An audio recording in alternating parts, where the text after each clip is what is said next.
নমস্কার বন্ধুরা, আজকে করছি আমি একটু মূলো শাক। তোমরা একটু রেসিপিটা দেখে নাও। আমি কালো জিরে আর রসুন ফোড়ন দিয়ে দিলাম, আর এর মধ্যে আমি একটু শুকনো লঙ্কা ফোড়ন দিয়ে দেবো।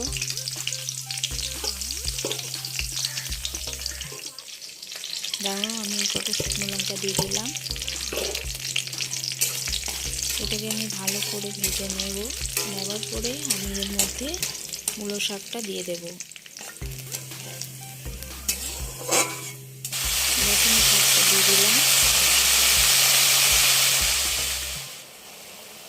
একটু নুন দিয়ে দিচ্ছি আর একটু হলুদ দিয়ে দেব। হলুদ দিয়ে দিলাম,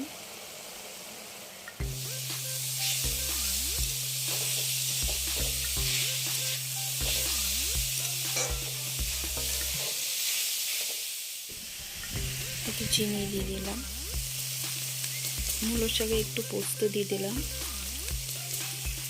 পোস্ত দিয়ে ভালোই লাগে বন্ধুরা, তোমরা খেয়ে দেখবে একবার। কেন মূলোর শাক তো একটু কষকষ খেতে লাগে, তো মূলোর শাকটা তাই জন্য আমি পোস্ত দিয়েই করি। পোস্ত দিয়ে করলে বেশ ভালোই লাগে।